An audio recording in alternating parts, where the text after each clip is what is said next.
નમસ્કાર મિત્રો, માનવ જાતે હજારો વર્ષોથી ધર્મ, ફિલોસોફી અને વિચારધારાઓ બનાવ્યા છે. દરેકે માણસને સારું જીવન જીવવાનું માર્ગદર્શન આપવાનો પ્રયાસ કર્યો છે. છતાં આજે પણ દુનિયામાં અશાંતિ, ભ્રષ્ટાચાર, અસમાનતા અને સંઘર્ષ કેમ છે? કારણ કે આપણા પાસે આદર્શ માનવ જીવન માટે એક સ્પષ્ટ અને વ્યવહારુ બ્લુપ્રિન્ટ નથી. એક આદર્શ જીવન જીવવું ભલે હકીકતમાં આપણી ક્ષમતાથી પરે હોય, પણ એક આદર્શ જીવન કેવું હોઈ શકે છે તેની કલ્પના તો આપણે ચોક્કસ કરી શકીએ છીએ, અને પછી બને એટલું તેવું જીવન જીવવા માટે પ્રયત્નશીલ બની શકીએ છીએ. તો મિત્રો, ચાલો આજના આ મહત્વપૂર્ણ વિડીયોમાં આપણે જાણીએ કે આદર્શ જીવન જીવવું હોય તો કેવી રીતે જીવી શકાય, અને આદર્શવાદનો ધર્મ કેવી રીતે આપણને આદર્શ જીવન જીવવા માટે પ્રેરિત અને મદદ કરે છે. મિત્રો, માનવ જીવન એ ભગવાને આપણને આપેલી એક અમૂલ્ય ભેટ છે. આઈડિયાલિઝમ કહે છે કે સાચો ધર્મ કોઈ ચોક્કસ સંપ્રદાયમાં નહીં, પણ આદર્શ માનવ જીવન જીવવામાં છે. તો પછી પ્રશ્ન થાય છે કે આદર્શ માનવ જીવન એટલે શું? આદર્શ માનવ જીવન તે છે જ્યાં માણસ 3 સ્તરે વિકાસ કરે છે.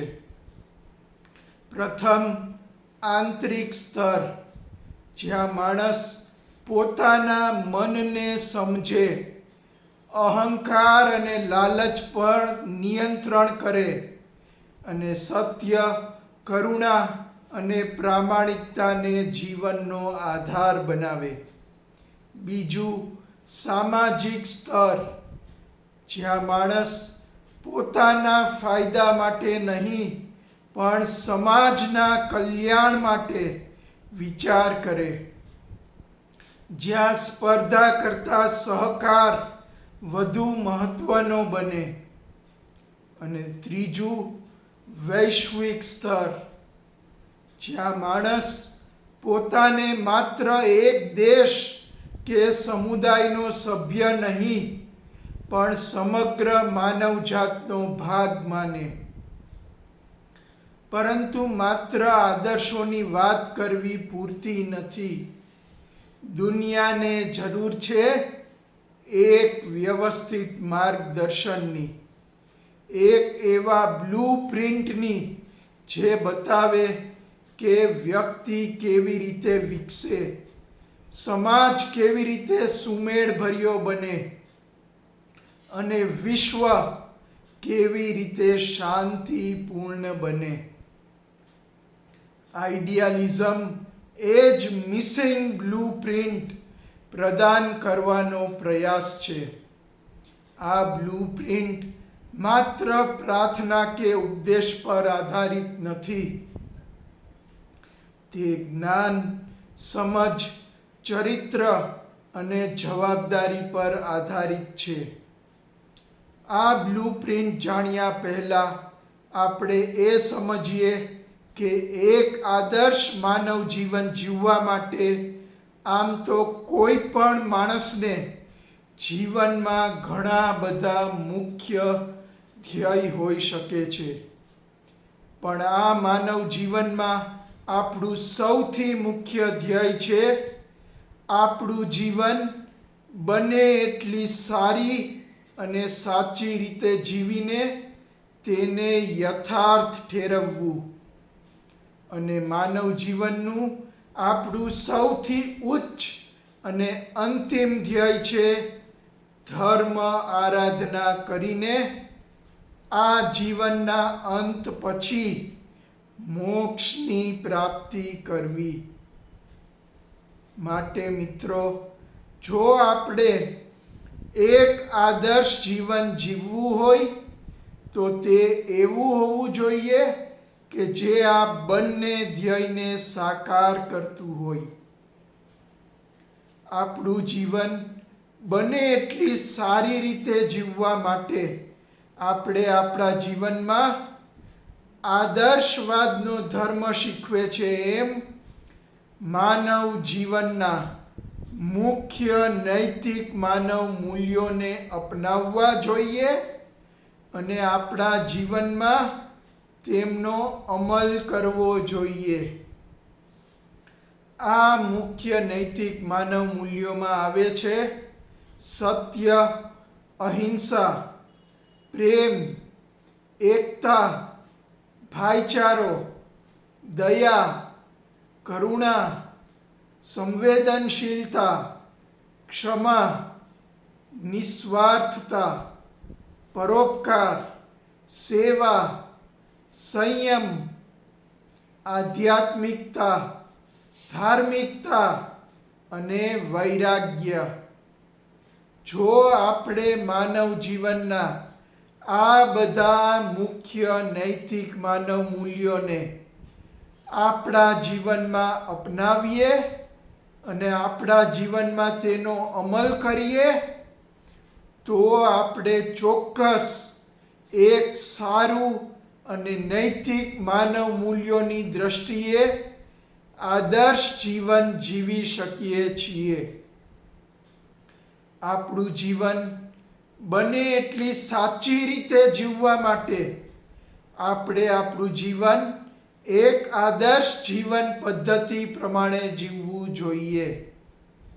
સવારે 5 વાગે બ્રહ્મ મુહૂર્તના સમયે ઉઠવું, પ્રાર્થના, ધ્યાન અને યોગ કરવા, શુદ્ધ નાસ્તો કરવો અને શારીરિક સ્વચ્છતા જાળવવી.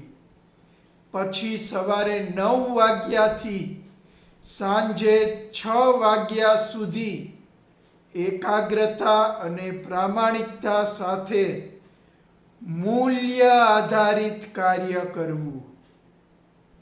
આ સમયગાળા દરમિયાન બધા સાથે વ્યવહારુ અને સહકારભર્યું વર્તન કરવું, યોગ્ય ભોજન લેવું, દર 2 કલાકે 5 મિનિટનો વિરામ લેવો, બીજાને નિસ્વાર્થ સેવા આપીને ઓછામાં ઓછું એક પરોપકારનું કાર્ય કરવું, સાંજે 6 વાગ્યે સૂર્યાસ્ત પહેલા ભોજન લેવું, પછી પરિવાર સાથે સમય વિતાવવો, આત્મચિંતન કરવું અને આખા દિવસનું અવલોકન કરીને રાત્રે 9 વાગ્યાથી બીજા દિવસના સવારના 5 વાગ્યા સુધી શાંત નિદ્રા લેવી.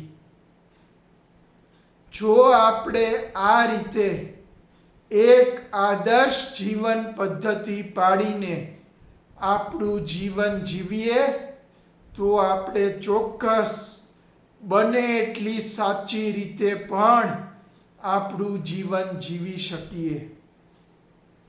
આ બંને રીતે બને એટલું સારી અને સાચી રીતે આપણે આપણું જીવન જીવીએ તો આપણે ચોક્કસ આપણા જીવનને યથાર્થ ઠેરવી શકીએ.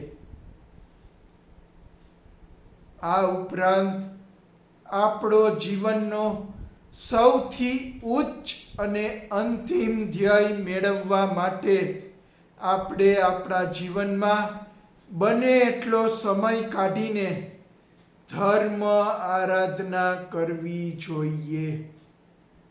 સાચા આધ્યાત્મિક અને ધાર્મિક બનવું જોઈએ અને ઈશ્વરની સાચા ભાવથી ભક્તિ કરવી જોઈએ. જો આપણે આપણા સમગ્ર જીવન દરમિયાન આધ્યાત્મિક અને ધાર્મિક નીતિ નિયમો પાળીએ, ધ્યાન, યોગ, તપ, જપ અને જાત્રા કરીએ અને ઈશ્વરની સાચા ભાવથી ભક્તિ કરીએ, તો આપણે ચોક્કસ આપણા જીવનનો મોક્ષની પ્રાપ્તિ કરવાનો સૌથી ઉચ્ચ અને અંતિમ ધ્યેય પણ જીવનના અંત પછી મેળવી શકીએ છીએ. આ રીતે જો આપણે આપણું જીવન આ બધી રીતે જીવીએ, તો આપણે આપણા જીવનના આ બંને ધ્યેય મેળવી શકીએ છીએ અને એક આદર્શ જીવન જીવી શકીએ છીએ.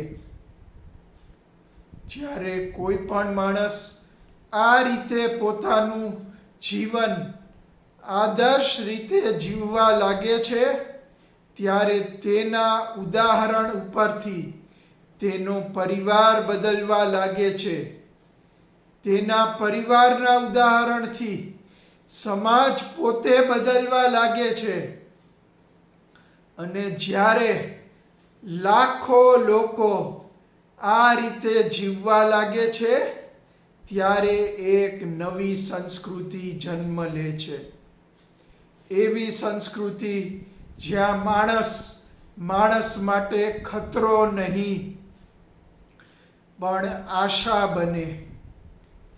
એકબીજા સાથે એકતા, પ્રેમ અને સહકારથી રહેવાની સત્ય યુગની નવી આશા ઊભી થાય છે. જો બધા લોકો આ રીતે પોતાનું જીવન જીવશે, તો કદાચ ભવિષ્યનો સાચો ધર્મ મંદિરો કે પુસ્તકોમાં નહીં, પણ આદર્શ માનવ જીવનમાં જોવા મળશે.